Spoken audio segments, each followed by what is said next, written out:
மத்தேயு 18ஆம் அதிகாரம்.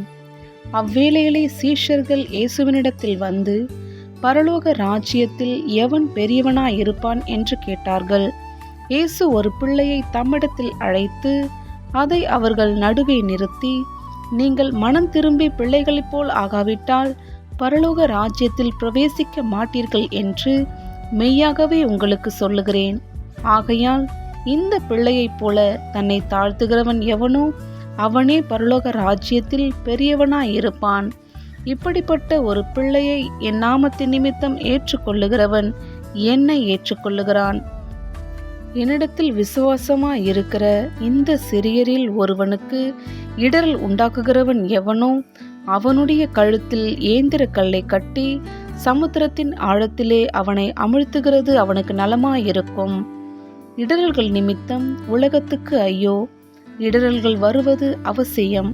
ஆனாலும் எந்த மனுஷனால் இடரல் வருகிறதோ அவனுக்கு ஐயோ! உன் கையாவது உன் காலாவது உனக்கு இடரல் உண்டாக்கினால் அதை தரித்து எரிந்து போடு. நீ 2 கையுடையவனாய் அல்லது 2 காலுடையவனாய் நித்திய அக்கினியிலே தள்ளப்படுவதை பார்க்கிலும் சப்பானியாய் அல்லது ஊனனாய் நித்திய ஜீவனுக்குள் பிரவேசிப்பது உனக்கு நலமாயிருக்கும். உன் கண் உனக்கு இடரல் உண்டாக்கினால் அதை பிடுங்கி எரிந்து போடு. 2 கண்ணுடையவனாய் எரிநரகத்தில் தள்ளப்படுவதை பார்க்கிலும் ஒற்றை கண்ணனாய் ஜீவனுக்குள் பிரவேசிப்பது உனக்கு நலமாயிருக்கும். இந்த சிறியரில் ஒருவனையும் அற்பமாய் எண்ணாதபடிக்கு எச்சரிக்கையாயிருங்கள். அவர்களுக்குரிய தேவ தூதர்கள் பரலோகத்திலே என் பரமபிதாவின் சமூகத்தை எப்பொழுதும் தரிசிக்கிறார்கள் என்று உங்களுக்கு சொல்லுகிறேன்.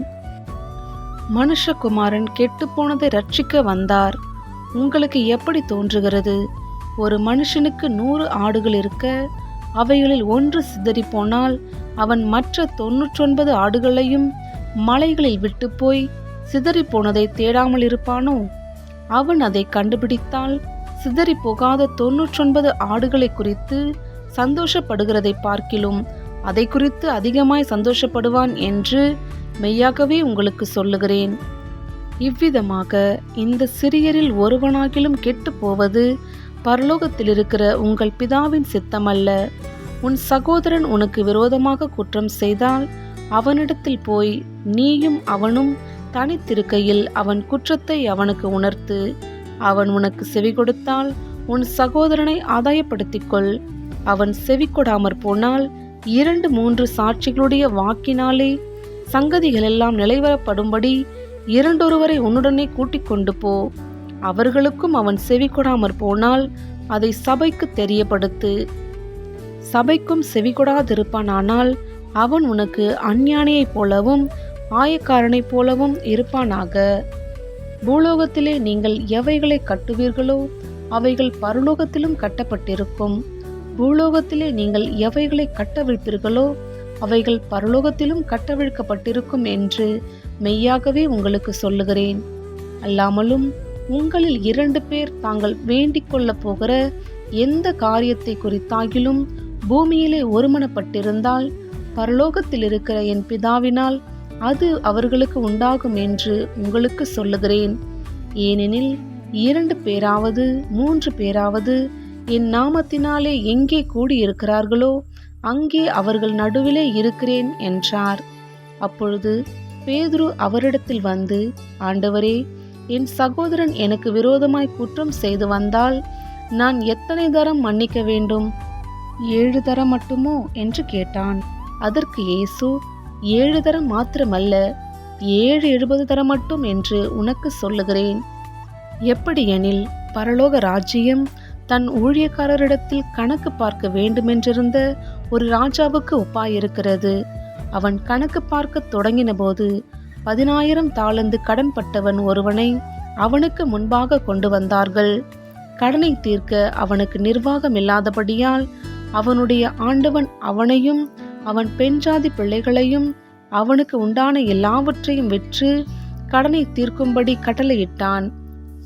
அப்பொழுது அந்த ஊழியக்காரன் தாழ விழுந்து வணங்கி, ஆண்டவனே, என்னிடத்தில் பொறுமையாயிரும், எல்லாவற்றையும் உமக்கு கொடுத்து தீர்க்கிறேன் என்றான். அந்த ஊழியக்காரனுடைய ஆண்டவன் மனதிறங்கி அவனை விடுதலை பண்ணி கடனையும் அவனுக்கு மன்னித்து விட்டான்.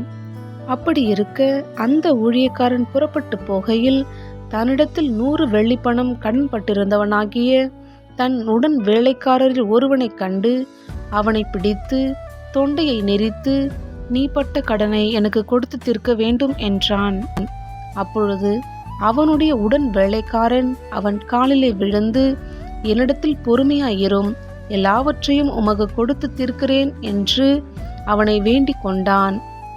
அவனோ சம்மதியாமல் போய் அவன் பட்ட கடனை கொடுத்து தீர்க்குமளவும் அவனை காவலில் போடுவித்தான்.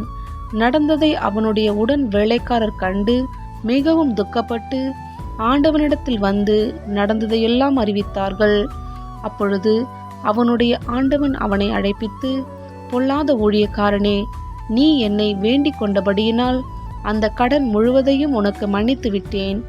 நான் உனக்கு இறங்கினது போல நீயும் உன் உடன் வேலைக்காரனுக்கு இறங்க வேண்டாமோ என்று சொல்லி அவனுடைய ஆண்டவன் கோபமடைந்து அவன் பட்ட கடனையெல்லாம் தனக்கு கொடுத்து தீர்க்குமளவும் உபாதிக்கிறவர்களிடத்தில் அவனை ஒப்பு கொடுத்தான்.